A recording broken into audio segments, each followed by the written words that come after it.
India TV YouTube channel को subscribe करें और बेल आइकन दबाएं।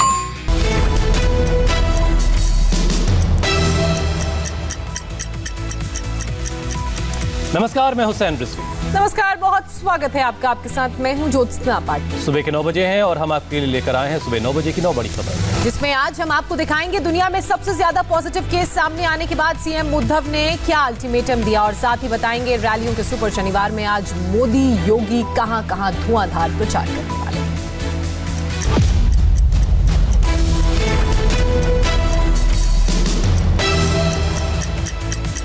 सुबह 9 बजे की 9 बड़ी खबर की शुरुआत इस वक्त की बड़ी खबर से। असम में 2 फेज के चुनाव के बाद बीजेपी अध्यक्ष जेपी नड्डा ने कहा है कि असम की जनता ने बीजेपी को आशीर्वाद देने का मन बना लिया है। उन्होंने कहा कि असम के पहले और दूसरे फेज में हमें प्रचंड बहुमत मिला है, साथ ही तीसरे फेज में हमारी क्लियर कट सरकार बनेगी।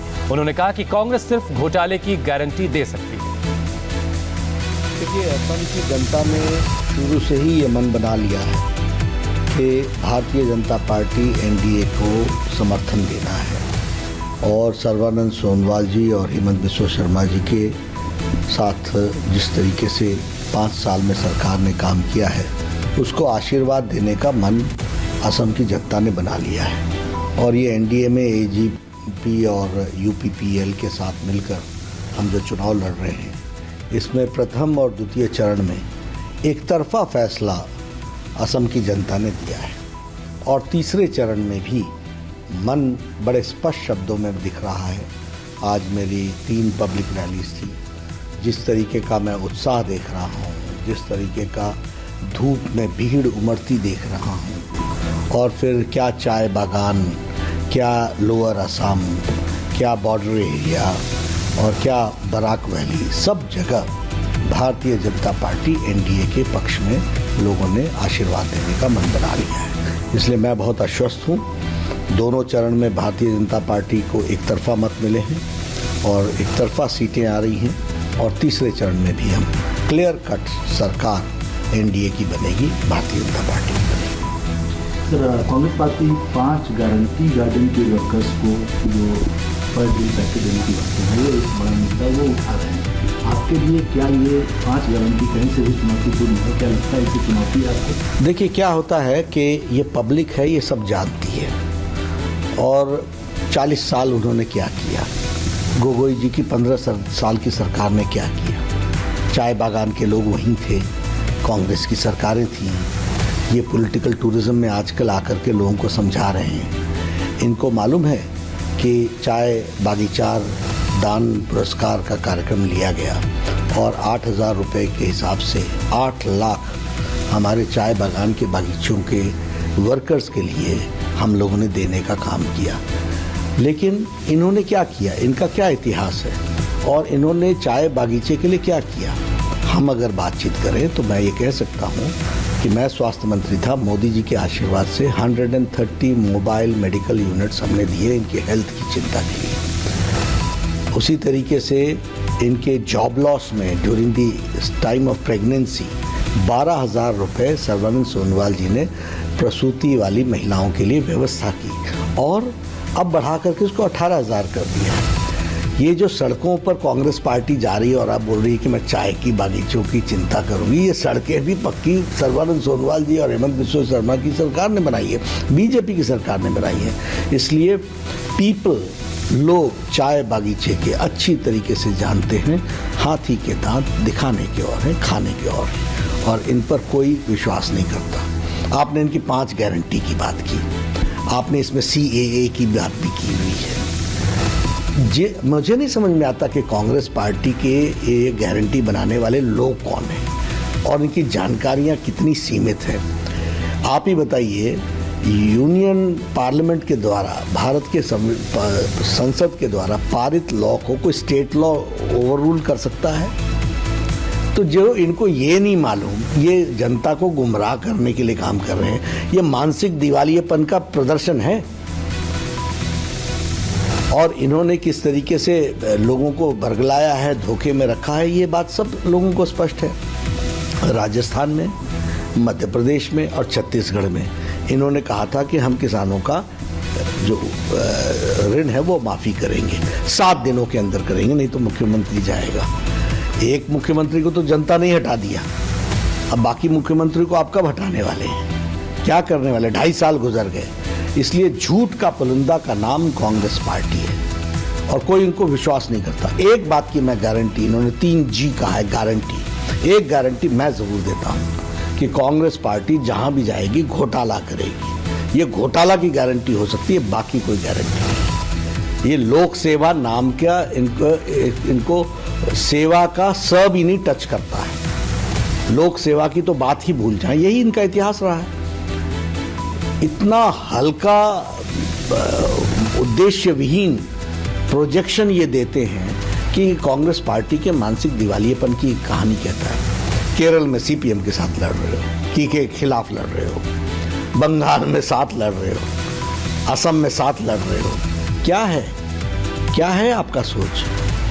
कम्युनलिज्म की बात कर लीजिए, सांप्रदायिकता की। मुस्लिम के साथ केरल में मिलके चल रहे हो, अब्बास के साथ बंगाल में मिलके चल रहे हो, और यहाँ बदरुद्दीन के साथ मिलकर के चुनाव लड़ रहे हो, और हाँ कहते हो हम कम्युनल हैं। मतलब कम्युनलिज्म आप फैलाओ, सांप्रदायिक पार्टियों के साथ आप समझौता करो, उनके साथ मिलकर के चलने का आप तय करो, डिविजिव फोर्सेस को प्रश्रय आप दो, और फिर कहो कि हम बड़े पाक हैं। तो ये कांग्रेस का इतिहास है, और असम की जनता अच्छी तरीके से इनको सबक से न खाने के लिए आतुर रही है। 2 चरणों में कर दिया है, तीसरे चरण में एक तरफा करेगी। सर, आपने बदरुद्दीन की बात की, कल्चर को आप लोगों ने अपने जिंदगी में सबसे ऊपर रखा है, और जहाँ भी आप जाएँ, आप पार्टी के तमाम बड़े नेता आसाम के कल्चर को बनाए रखने और बचाए रखने की बात करते हैं, लेकिन राहुल गांधी वही कहते हैं कि आसाम के कल्चर का एक पार्ट बदरुद्दीन अजमल भी है। आप तो इसको कैसे देखते हैं? हाँ, ठीक है। ये फिर मैं कहूँगा राहुल गांधी जी की जानकारियाँ बहुत सीमित हैं, और राहुल गांधी जी को असम की संस्कृति का ज्ञान थोड़ा कम है। अभी परसों ही ना गमछा फेंका था, यही गमछा परसों ही फेंका था ना, तो वो पहचान है असम की। या असम की पहचान हमारे महापुरुष श्रीमंत शंकर देव हैं, हमारे गोपीनाथ बोरदोलोई हैं, हमारे भूपेन हजारिका हैं। ये असम की पहचान है, असम की संस्कृति की पहचान है, असम की भाषा की पहचान है, असम के लोगों का पहचान ये लोग हैं। लेकिन हाँ, अवसरवादी राजनीति करने वाले लोग, और डूबते को तिनका का ही सहारा काफ़ी होता है, तो ऐसे लोग अब बदरुद्दीन को ही पकड़ करके चलेंगे। तो ये डूबती हुई नावें हैं, डूबते हुए तैराक हैं, और डूबते हुए तैराक अब बदरुद्दीन का सहारा लेना चाहते हैं। सर, इस पूरे चुनाव में असम में हालांकि आखिरी दिन क्या खास मुद्दे रहे आपकी नज़र में? बहुत सारे मुद्दे रहे, लेकिन आपकी नज़र में क्या खास मुद्दे थे? नहीं, देखिए, हम चुनाव 3 बातों के आधार पर लड़े। एक तो सुरक्षा, दूसरा समृद्धि, और तीसरा संस्कृति की रक्षा। अगर मैं संस्कृति की रक्षा करने की बात करूं तो हम ये गौरव के साथ कह सकते हैं कि गोपीनाथ बोरदोलोई जो असम की पहचान थी, इसको अटल बिहारी वाजपेयी जी ने इनको भारत रत्न देकर असम के गौरव को भी बढ़ाया और असम की संस्कृति को एक स्थापित स्थान भी दिया। अगर मैं कहूँ, आदरणीय नरेंद्र मोदी जी भारत के प्रधानमंत्री, उन्होंने भूपेन हजारिका को, कांग्रेस के भी टाइम वो थे, कांग्रेस के बाद भी वो उनके जीवन लीला समाप्त होने के बाद भी कांग्रेस को अवसर मिला, लेकिन भूपेन हजारिका की याद नहीं आई। भारत रत्न देने का काम किया तो नरेंद्र मोदी जी ने किया है। ये नामघर हैं, क्या जर्जर हालत में पहुंच गए। ये क्षत्राज हैं, इनकी जमीनों को हड़प गए, और आपका 15 साल का गोगोई राज, आपने कभी उसकी चिंता नहीं की। आज हम 2.5 लाख रुपए प्रति नामघर को देकर के उनकी संस्कृति की रक्षा कर रहे हैं, कीर्तन घर बना रहे हैं, पूजा घर बना रहे हैं, और उनकी इज्जत, उनकी सांस्कृतिक धरोहर को संभालने का काम भारतीय जनता पार्टी ने किया। क्षत्राज के जो जमीन थी क्षत्र की, वो क्षत्रा की जमीन जो हड़प रहे थे लोग, इल्लीगल तरीके से हड़प रहे थे, कोई पूछने वाला नहीं था, एक तरीके से दादागिरी चल रही थी, उसको वापस दिलाने का काम भारतीय जनता पार्टी के सरकार ने किया है। सर्बानंद सोनोवाल जी की, हेमंत बिस्वा शर्मा जी, लोगों ने मिलकर के किया है। ये बताता है, तो हमने संस्कृति की रक्षा की दृष्टि से जो भी हम प्रयास कर सकते हैं वो हमने किया है। भाषा का संरक्षण करना हो, भारतीय जनता पार्टी आगे है। अगर संस्कृति की रक्षा करना हो, भारतीय जनता पार्टी आगे। अगर मैं सुरक्षा की बात करूं, 50 साल से बोडो आंदोलन चल रहा था, 50 years, thousands of people died, हजारों लोग मारे गए, हजारों सिक्योरिटी पर्सन्स मारे गए, हर तरीके की दुख तकलीफ में रहे, लेकिन कोई सुनने वाला नहीं था। ये तो मोदी जी की इच्छा शक्ति, पॉलिटिकल विल, और Amit Shah ji as home minister की रणनीति, the strategy, and Sarbananda Sonowal he implemented in letter and spirit कि बोडो ट्राइबल रीजन का, बोडो टेरिटोरियल रीजन का समाधान हुआ।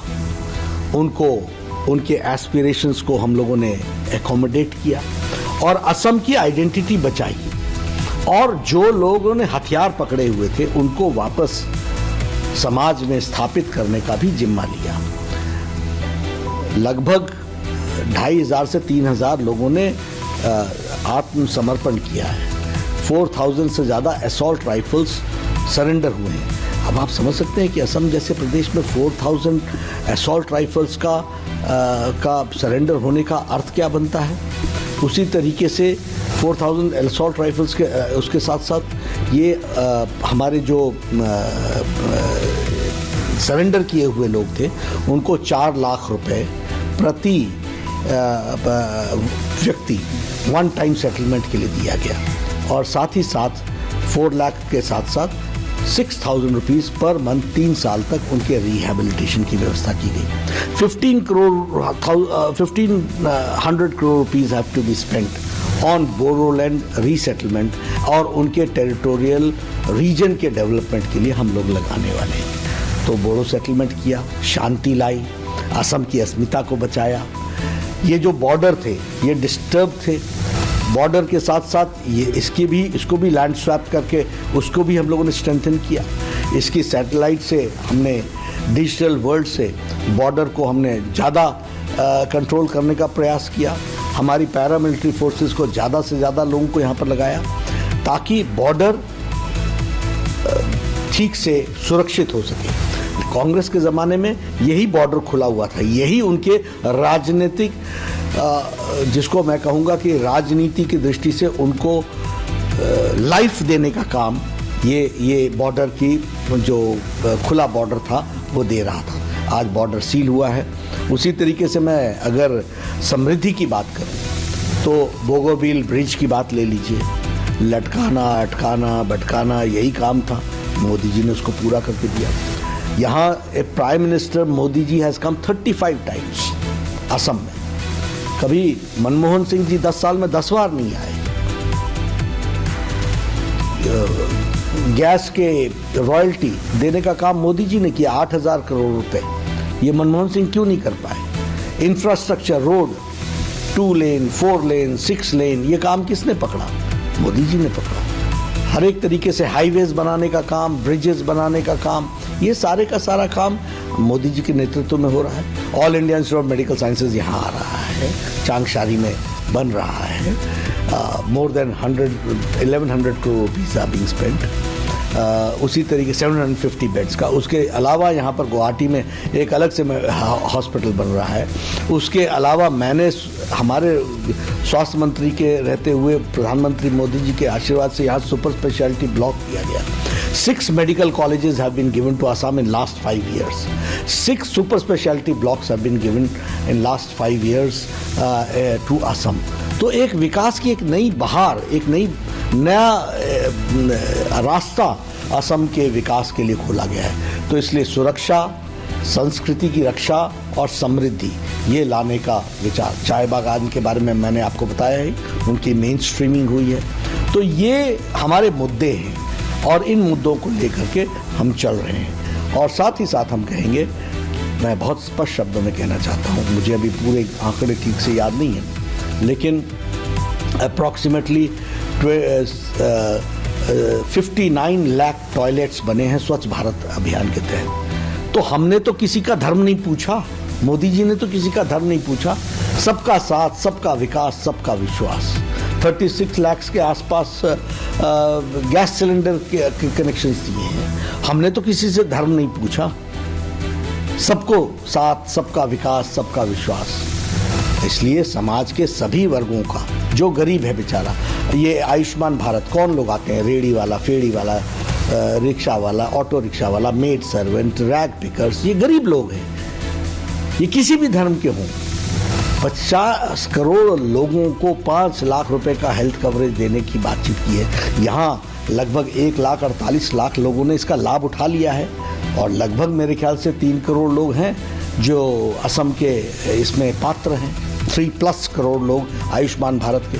और सर्बानंद सोनोवाल जी ने अटल अमृत योजना के तहत उनको 2 लाख रुपए का और पैकेज दिया है। तो स्वास्थ्य के दृष्टि से ये चिंताएं हुई हैं और विकास हमारा बहुत बड़ा मुद्दा रहा है। गरीबों की चिंता करना हमारा मुद्दा रहा है, उसमें हम आगे बढ़े। सुरक्षा, समृद्धि और संस्कृति, इस नारे के साथ क्या लगता है चुनाव में बीजेपी प्लस 100+ का जो नारा है बिल्कुल करेंगे। और ये जो सुरक्षा, समृद्धि और संस्कृति की बात हमने कही है, ये यही लोगों के खतरे में थी। मैंने कहा आपको कि बोडो समझौते के बाद शांति प्रिय आसाम हो गया। उसी तरीके से बॉर्डर्स के जो झगड़े थे और बॉर्डर्स के में जो खुले रास्ते थे उनको सील करने के कारण असम मजबूत हो गया है और एक सुदृढ़ीकरण आया है और सिक्योरिटी मिली है लोगों को। अगर मैं समृद्धि की बात करूं तो मैंने आपको पहले कहा कि एक विकास की एक नई कहानी लिखी जा रही है। और अगर मैं संस्कृति की रक्षा की बात करूं, किसी ने नाम घर की क्षत्र की चिंता नहीं की थी, किसी ने असम के भाषा की चिंता नहीं की थी। और यहाँ पर जो लोग असम की अस्मिता और असम की पहचान को से गौरवान्वित महसूस करते थे, उसके साथ उसको बेइज्जती करने वालों को सर पर चढ़ाने का काम कांग्रेस पार्टी ने किया है और उनको असम की जनता सबक सिखा रही है। सर, आप पश्चिम बंगाल चलते हैं, वहाँ आप सभाएं की हैं, जीत के प्रति कितनी उम्मीद आपको दिखती है पश्चिम बंगाल में? देखिए, पश्चिम बंगाल के नतीजे इस बार, सरकार तो बनी रही है लेकिन नतीजे चौंकाने वाले आएंगे। और मैं आपको बता दूं कि जनता पार्टी से आगे निकल गई है। ममता जी के राज को लॉक, स्टॉक एंड बैरल छुट्टी करने के लिए बंगाल की जनता आतुर बैठी है। और पहले 2 चरण में एक तरफा टीएमसी साफ और बीजेपी आ रही है, ये साफ हो गया है। नंदीग्राम में भी स्पष्ट रूप में भारतीय जनता पार्टी की जीत निश्चित है। ऐसी भी खबर है कि वो शायद दूसरा सीट भी तलाश रही है, उस पर कुछ? ये उनकी रणनीति है, वो जाने, लेकिन हमारे पास तो सूचनाएं हैं कि वो तलाश कर रही हैं। ये उनके ही लोगों ने मुझे सूचित किया है, ये उन्हीं के लोग बता रहे हैं, उनके घर के लोग बता रहे हैं। तो ये वो जाने, मैं उसकी कोई गारंटी नहीं लेता हूं, लेकिन हाँ, नंदीग्राम वो हार रही हैं, ये तय है। सर, साउथ इंडिया की बात करें, वहां चूंकि पार्ट नहीं करते थे, लेकिन इस बार आप हो या तमाम बड़े नेता लगातार साउथ इंडिया में मेहनत कर रहे हैं। क्या कुछ जमीन पिछले 5 सालों में वहां तैयार हुई है जिस पर भाजपा की फसल उग सकती है? देखिए, भारतीय जनता पार्टी ने मोदी जी के नेतृत्व में और उसके बाद अमित शाह जी ने उसकी योजना बनाई, जिसको हम सब लोग मिलकर के आगे बढ़ा रहे हैं। वो सारे भारत में भारतीय जनता पार्टी का कमल खिलना चाहिए, इसलिए साउथ हम छोड़ दें संभव नहीं है। बीजेपी के राष्ट्रीय अध्यक्ष जेपी नड्डा दावा कर रहे हैं कि असम में दोबारा वो शानदार तरीके से जीत कर आ रहे हैं। बंगाल को लेकर भी नड्डा ने दावा किया कि वो जीत रहे हैं और नंदीग्राम को लेकर के खासतौर से उन्होंने कहा कि नंदीग्राम में ममता बनर्जी का हारना तय है और वो दूसरी सीट तलाश रही हैं ममता बनर्जी। जेपी नड्डा ये दावा कर रहे हैं। यहां एक छोटे से ब्रेक ले रुक रहे हैं, लेकिन ब्रेक पर जाने से पहले आपको बता दें आज इंडिया टीवी पर आगे आपके लिए क्या खास है। नमस्ते, मैं हूं मीनाक्षी जोशी। वीडियो और खबरों से अपडेट रहने के लिए India TV YouTube channel subscribe करें, बेल आइकन दबाना ना भूलें। जुड़े रहें इंडिया टीवी के साथ।